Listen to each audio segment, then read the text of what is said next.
what is it that you really love doing at work? And what is it that you're not so crazy about doing?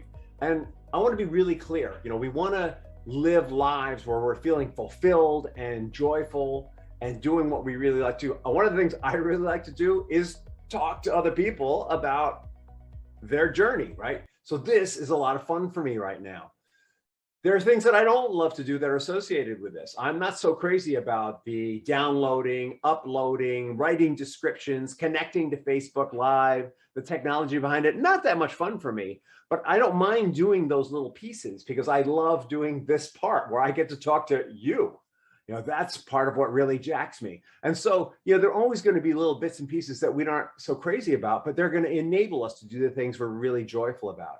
So part of having a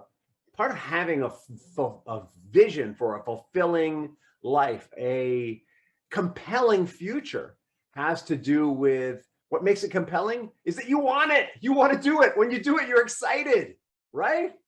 That's what we're looking for here. So I'm going to try that again. So today we're going to talk about how to hold to your faith in you and your family's compelling future. And it's super important that we all know that we have a compelling future. Why? Because if we're not operating with a sense of a compelling future, then we're less likely to be successful, right? Like we define success as getting to the place that we're going and enjoying the journey along the way. Those are the two things that help us to be successful. So today we're going to talk about number one. Do you have a vision for your compelling future? Number two, how do you balance that sense of compelling future that you have for you as an individual with your compelling future vision for your family, your partner, your children?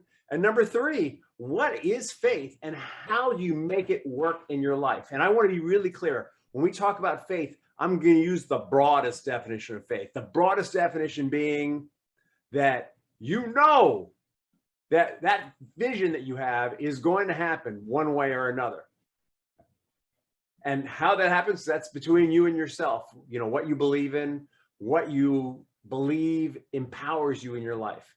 All right, so let's start with the beginning. Do you have a compelling future vision for yourself? And do you have a compelling future vision for your family? So what is it? Personal fulfillment. How do you know that you're being fulfilled personally? I was listening to a pastor today on the radio. I was listening to a pastor today on the radio. Yeah, it was kind of like that. I do that from time to time. I like to listen to other speakers. And he was talking about how important it is to be happy in your life on a day-to-day basis. And he was talking about, like, don't get hung up on that car that you have. Don't get hung up on the size of your house. Appreciate what you have. Well, that's an aspect of it. An aspect of moving forward and developing a future is having satisfaction with where you are, because where you are is the end result of all your striving throughout your life in the past. You've gotten here through all the choices and decisions that you've made, and your best and worst choices have gotten you where? Here.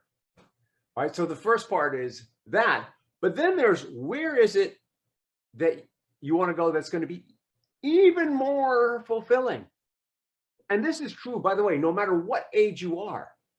It's not like the show is over. If you're in your 50s, 60s, 70s, 80s, there's always room for more fulfillment. So what is fulfillment? Is it like an amazing sex life? Could be. Is it a high-paying job? Could be. Is it a life of service? Could be. It's a matter of what you're personally wired for. Let me say that again. It's a matter of what you are personally wired for. And how do we discover what we're personally wired for? We look at, where did we come from? What was our cultural background? Where was our family in our lives? What kind of family background did we have? What's our genetic and emotional makeup? What are our natural skills, our natural talents and abilities? Now, that may sound really challenging for some of you, but it could be as simple as this. what are the things that you do that give you the most joy? I'm working with a young lady who I'm really super fond of. I have 3 sessions with her, and she finally stopped talking about her boyfriend and started talking about herself. And what she realizes, she's really not super happy with where she is in her life. You know, at 30 some odd years old, she's working the same job, very dependent on her mom's, and she wants to have a sense of personal fulfillment. And so what we're working on is, what does that look like for her? And we started talking about, well, what are the things you enjoyed in school? And some of the things she enjoyed were being outdoors and exercising. And some of the things she enjoyed is being with other people. She really likes other people, you know, and so she's now on a personal journey of discovering what brings her joy. And she's going to read some books to help her discover more about her innate abilities and talents. There's testing that you can do for that. But it's about finding what you're naturally good at. She figured out in the session that she really likes to write. So she knows it has something to do with writing, whatever it is that she's going to do. And so she's going to start writing more and see where that takes her. She doesn't know if it's writing a book. She doesn't know if it's writing stuff for people's blog posts. She just knows that she really enjoys writing. It's going to be like that for you too. You know, what are the things that bring you, what is it that you really love doing at work? And what is it that you're not so crazy about doing? And I want to be really clear. You know, we want to live lives where we're feeling fulfilled and joyful and doing what we really like to do. One of the things I really like to do is talk to other people about their journey, right? So this is a lot of fun for me right now. There are things that I don't love to do that are associated with this. I'm not so crazy about the downloading, uploading, writing descriptions, connecting to Facebook Live, the technology behind it. Not that much fun for me, but I don't mind doing those little pieces because I love doing this part where I get to talk to you. You know, that's part of what really jacks me. And so, you know, there are always going to be little bits and pieces that we aren't so crazy about, but they're going to enable us to do the things we're really joyful about. So part of having a vision for a fulfilling life, a compelling future, has to do with what makes it compelling is that you want it. You want to do it. When you do it, you're excited, right? That's what we're looking for here. So I'm encouraging you to, you know, it's a good time to take an inventory and see, like, what am I excited about? What am I not so excited about? What are the things that I'm doing that aren't bringing me joy? You know, something I did recently in the last few months is I started dropping out of groups that I was involved in. And these were all groups that I thought they intellectually rang my bell. They were things I believed in, but I was not having fun with these groups. And so it might be that you're like me, you've gotten yourself involved with some vehicles for things that you believe in that don't really, the vehicles themselves don't excite you. So I'm a big sustainability freak. I'm really big on stewardship and taking care of the planet. And I was involved with a local sustainability advisory board. And it was a really not fun experience for me. And I hung in there because I thought this is something I believe in and I have to fight for the planet. And, you know, what I realized after doing that for 3 years was, I'm not going to hang out for this anymore. The people here, they're not so crazy about me. And this is really moving too slowly for me. And it's a painful process and it's taking me away from my family. I'll find other ways to grow stewardship in my life and the people around me. I'll find other ways to stand for it. And so, you know, you develop some standards for what brings you joy. And that's what I'm encouraging you to do. And now there's also your partner. Don't forget him or her, right? So it's great for you to be all about your joy. But if your partner is doing something that they're really freaking miserable about, you're not going to be so happy either, right? So I'm going to give you the enlightened narcissist take on marriage. The enlightened narcissist take on marriage is, I want to be happy. I'm a narcissist. And I'm married to this person. And when they're miserable, I'm miserable. And so because I want to be happy, I want to make sure that they're happy. That's the enlightened narcissist. I'd love to tell you that we should all think about our partners because we love them so much. But the truth is, on the most basic level, if our partner's unhappy, we are. And we're either going to push them away when they're unhappy or we're going to help them to become happy. And if we're really partners, what are we going to do? What do real partners do? Real partners get in the trenches and help their partner to find that fulfillment. And for them, it's the same process. Have a conversation with your partner about how is the way that you're living today lining up with your values and principles? How is the way that you're living today bringing you joy or not joy? And is it possible, like that goofy guy I saw or heard, Rich Heller, is it possible that you've allowed yourself to chase down some things that look like they were in alignment with your values, but really weren't fun and good for you? And I'm telling you, it's like life is too short that we should be suffering. I've been involved with institutions that I thought represented everything I thought was important. And I worked and got involved with them and bounced out of them because I realized, you know what? This really isn't bringing me personal joy. And if I'm not having personal joy, or my partner's not having personal joy, the whole gig's up. And so how does that apply to your children? All right. You know, I have 6 kids. I'm proud to say my 6th child is my South African daughter, who is like my emotional daughter. And she lives here with us, with my beautiful South African granddaughter, who is the heart of my hearts, the sweetest child. Adore her so much. And there's some things that my granddaughter really doesn't love doing, but are good for her, right? So there's going to be things that we don't love doing that are good for us. Cleaning our room, good for us, not always fun. Some of us really love it, some of us really don't. Making the bed might be one of those chores that you really don't like learning to do, but after a while, it makes you feel good to do it. And so it becomes something that you do on a regular basis. Now, then there's the things that really give her joy.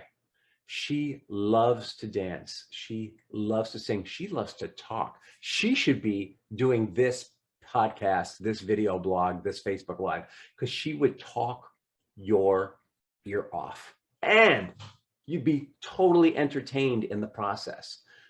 And I will support, stand, and encourage her to develop those skills and abilities and make sure they are central in her life, because clearly they give her such joy. And the things that give us joy when we're 4, 5, 6 are the things that give us joy often when we're 40, 50, 60. There's a thread there. You know, we are that child. We are that person, still just changed and educated, and maybe with a lot of naivete lost, a lot of the naivety lost in our life. All right, so that was one. That's how do you develop a compelling future? And I would encourage you to write out the things that are joyful for you.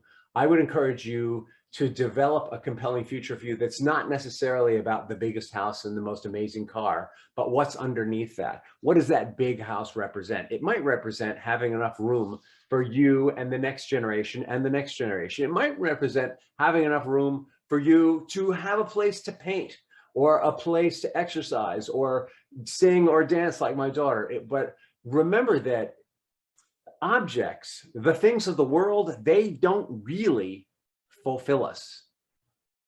They're great to have, but our fulfillment comes in how we use those things, what they're for. And so I'm going to encourage you to think less about material and more about what's behind the desire for the material. All right. So number 2 is the balance between me and the rest of them, right? Or you and your partner and your family. How do you maintain that balance? And it is sadly not unusual for couples to lose that balance. Actually, it is normal for couples to lose that balance and start leading what we call here at Rich in Relationship parallel lives, or parallel life syndrome. And we all know what parallel life syndrome looks like. It's where you're both doing everything you can to support your family, to work, to grow. You're getting your individual juice fulfilled at whatever your work is, whether it's being that home anchor, or whether you're the breadwinner, or whether you're both breadwinners and sharing the home tasks, or whether you're both breadwinners and paying other people to handle the home tasks. It's when each of you are getting your fulfillment separately, completely separately, and you stop focusing on your relationship. And it is not unusual to wake up one day and go, who is this person in my bed? or to ask yourself, I don't remember marrying this person. The person I married gave me attention. They saw me as being more than I saw myself. They were juicy and alive. And this person, they're just thinking about themselves. If you're in that space, don't panic.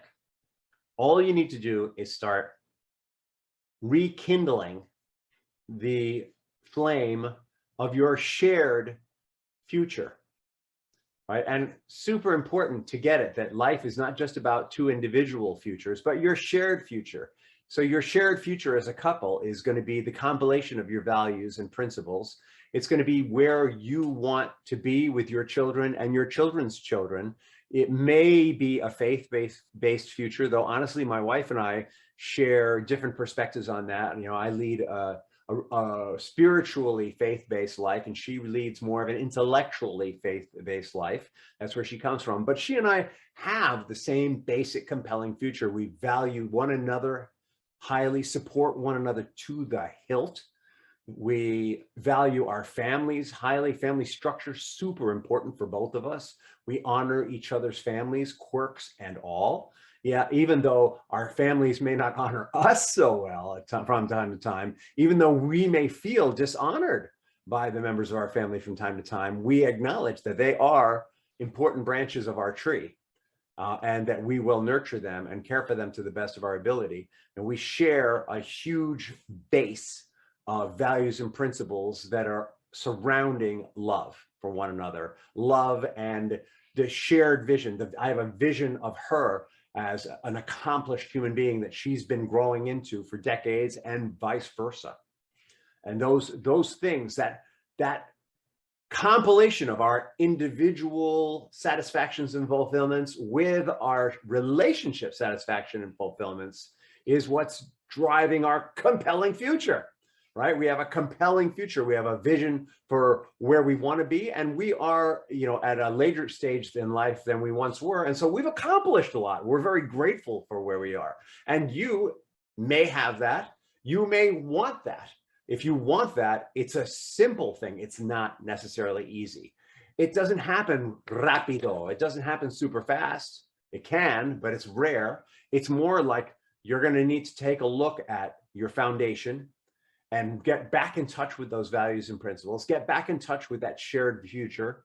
Don't just focus on the kids, because that's part of what goes to, when we go slip into parallel lives, it's when both individuals are focused on the kids. And my wife and I have done that, where we were both focused on the kids and not each other. Don't just focus on the kids, but also focus on your future together. And what are your individual goals? What do they mean in terms of your future together? And also get that your individual goals will interfere with your selfish desire in the relationship. I will give you a concrete example of that. My wife has a passion for a sport, and she has her own business. And those two things, she's got a compelling future for herself in both of those areas. And those two things are a big time suck and energy suck. And there are times where, even though I 100% support her in her goals, where I feel shortchanged, and vice versa. I've got a big vision for rich in relationship and for the difference that we're making in people's lives, for the families that we are uplifting. And there are times when that vision and my following through on that and the athletic things I'm interested in cut into her time with me, and she's disappointed. So expect to be disappointed and work at being okay with it. Okay, so, and the way to establish that balance, let's talk about that for a second. The first thing we do always in life is we make sure that our own batteries are charged. We take care of ourselves. We take care of our physical state.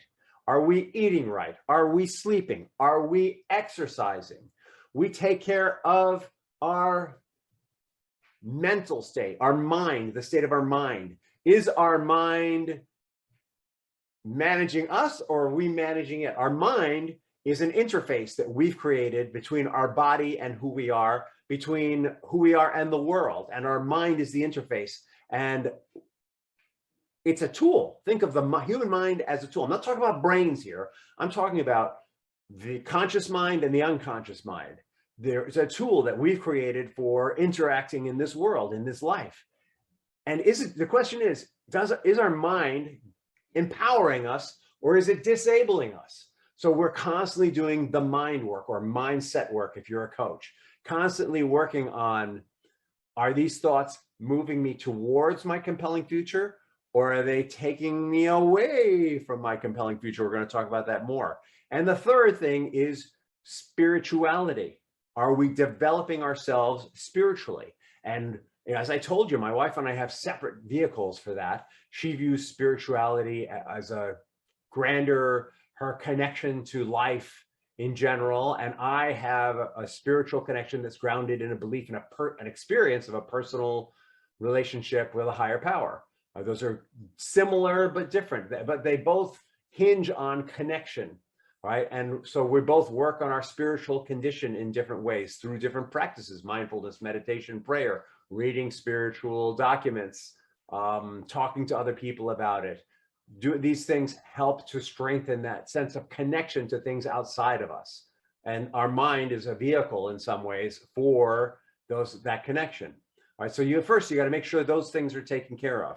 Then number two is your relationship, your marriage, that other person, right? That's why I said, if she's not happy, I'm not happy, and vice versa. Got to nurture that thing, got to feed it, got to be invested in it, got to work on physical, like time together, maybe even physical intimacy, mental, are you of one mind? Where are you not of one mind? Why are you not of one mind? Is that a disaster? In those areas where you're both of not one mind, by the way, that's where all the opportunity in the relationship is. That's where the future is. The future is in the difference of mind between the two of you. It's why you got together. You didn't get together to be with someone who was just like you, because that would be boring as crap. And not only that, everything good comes out of difference. So don't be afraid of conflict. Don't be avoiding conflict, and don't be diving into it with ferocity, but look for where's the difference and how can something new and juicy come out of that difference, right? That's where the opportunity is. And spirit, how can you exercise your spiritual connection together? So if one of you has a religious background and the other one doesn't, where are the areas of overlap? For us, it's appreciation of creation. We have shared love of the planet, of stewardship, of the beauty of the earth, of connection to people, helping people, serving people. We're both very big on that, on uplifting people. That's all about connection. So we have more overlap than we have lack of overlap. And where that difference is, again, some juicy stuff happens. All right, so make sure that, number one, you're taking care of yourself. Number two, you're taking care of the relationship. And guess what's number three? If you have children, they are number three. Why? You may ask, would your children be number three? Because first you charge your battery, then you charge your marital battery. And when you charge your marital battery, there is a synergy that happens there so that you can manage those kids and work and life so much more efficiently when the two of you when there's two horses pulling in the same direction, there's a synergy that happens. So knowing what makes you fulfilled, what makes them fulfilled, sharing, taking care of yourself, taking care of your relationship, taking care of your kids and work. These are all things that are going to help. And then let's go to number three. What was number three? Do you remember? It was the F word. Faith. Not the other F word. That faith is the F word today. And faith is a very loaded word. When a lot of people hear faith, they go, oh, Hail Mary, Mother of God, or whatever. They've got their religious connotations. But we're talking about faith is the knowledge that you will succeed. You will succeed. And why is that important? Because especially in times like this, the doubts and the fears come at you, gnawing at you, the uncertainty of the world, the stock market going up and down, the pandemic's over, the new variant is out. Oh my God, wear masks, don't wear masks, get shot, don't get a shot, get a booster, don't get a booster, depending on who you talk to. And it really doesn't matter where you stand on these things. What matters is how you handle them. And faith is all about the knowledge that no matter what choices you make, you will get to arrive at your compelling future.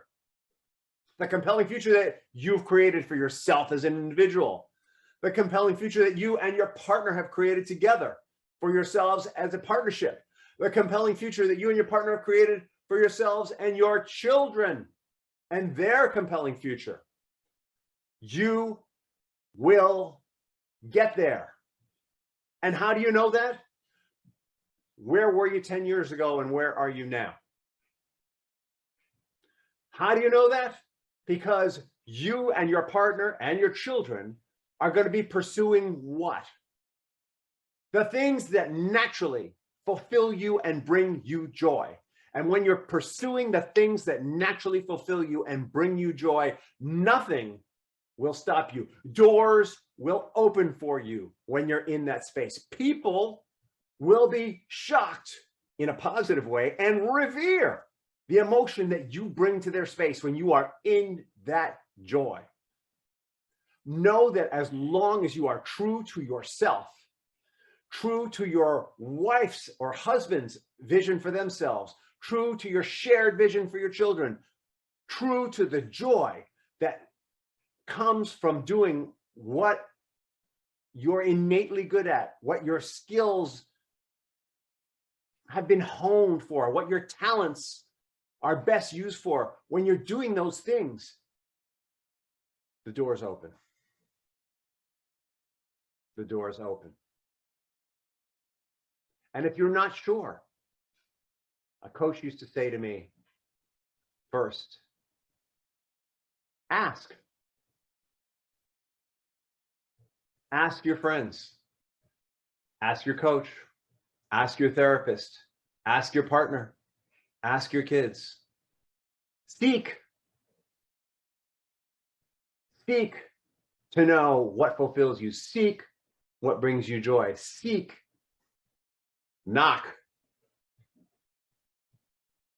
Seek and you will find. Ask and you will be answered. Knock and the door will be opened. Have faith and confidence that as long as you're true to yourself, you cannot fail.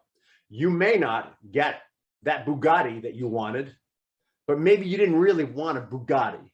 Maybe what you really wanted was to feel respected, to feel honored.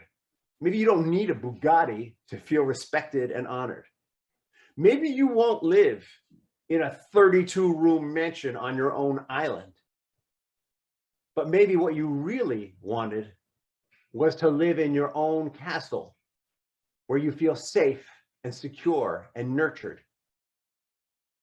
Have faith that as long as you follow your God-given talents, your intuition, your abilities, that you keep trudging that road, you and your partner, that as long as you're walking and living in joy, it's all going to fall into place. So that's it. This is a long one, sorry, but I'm excited about this. I am excited about people living their passion. I'm excited about people feeling personally fulfilled in their lives. I am excited about families walking in joy together. I am excited about each individual in the family feeling fulfilled. I'm excited about the family being fulfilled as a unit. I'm excited about the way they can affect everyone around them with that joy. I'm excited about that, and I'm encouraging you to be as well. Hey, as always, if you want to connect, direct message me, or you can schedule a one-to-one with me by going to bit.ly/, that's a bit.ly link, bit.ly/Rich121, capital R-I-C-H 121, and make sure you send a note there and say what you want to talk about. This is just an opportunity for us to chit chat. There's no money involved. I have no agenda. It's just us talking about how can we get there from here, right? Because we all need to uplift one another to do that. Thank you so much and have an awesome tomorrow.